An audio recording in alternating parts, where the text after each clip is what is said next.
We have got to stop kidding ourselves about the reasons that we believe things. When someone out there says, the reason I believe it is because it's true and because I have evaluated it objectively from every possible perspective. We're not machines. We're not these detached heads floating around somewhere. We're full bodies. We have emotions. There are many, many payoffs to every belief system we have, as well as downsides. And to say that you only have one reason for believing something is denying the reality of your existence as a physical person. When I thought about why I believed in Christianity, my first thought was, because it's true. Obviously, that's why I believed it. But when I thought closer, there were a lot of other motivations. Because it's true was an important motivation to me, but there were other ones too. And I thought about, how do I figure those out? So what did I like about being a Christian that kept me a Christian, in addition to because it's true? When I realized that I couldn't be a follower of Christ in my 20s, I still believed that Christianity was true. I saw how morally bankrupt the God I was worshiping was, but I still believed it was true.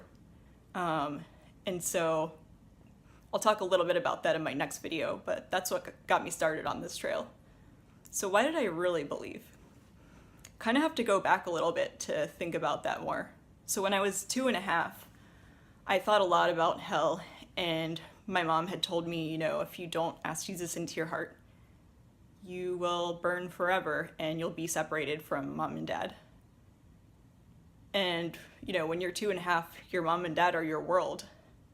And I was so afraid of that. So I asked Jesus into my heart a lot of times.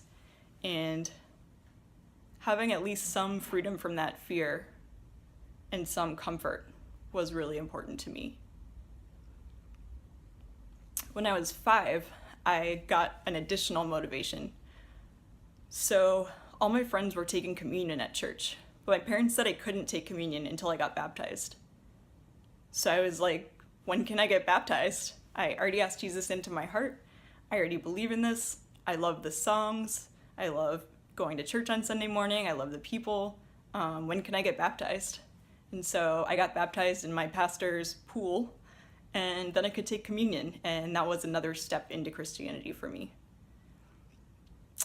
At that age, my home life was really difficult, and I felt very alone. And so having a God that saw me, really saw me, and knew what was going on, made a world of difference to me. When I was 12 or 13, I read through the Bible all the way through. So the Protestant Bible, Genesis to Revelation, without the Apocrypha. And at that point, I became more able to say, because it's true, because I had read all of the claims. And I was able to say, I know everything that's in there and I believe it. That also was a really important age to me because I started going to youth group. I started singing in the worship band. And, churches are so great at helping kids feel purpose and getting us involved and, having us help with younger kids or help with adult stuff like the electronics and the soundboard and the band and setting up the service, which we did every week. And so that gave me a lot of purpose and helped me feel like I was important and I was an adult. And then hitting age 18, I was evaluating more of the truth claims of Christianity. I was having more questions. I was meeting more people who came from different belief systems, and, we would talk about that. I even met people who, in my opinion, didn't believe anything. So atheists and agnostics and, talked about a lot of stuff.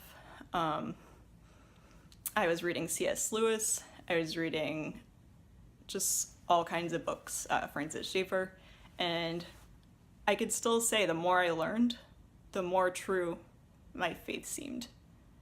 And that was great, but I also had additional motivation. But I also had other reasons.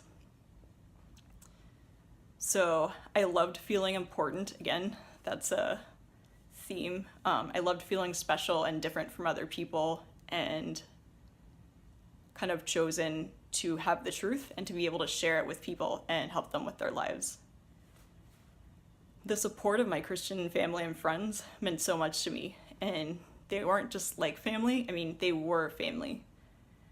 Some of them would talk to me every week and listen to what was going on with me, and we'd talk through it, and one guy would even help me study for tests over the phone, and it was just so great.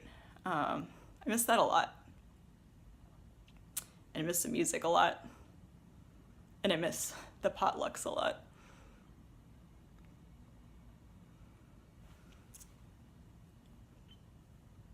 When all this started to crumble, I had to get more honest about why I believed and everything that was going on with me.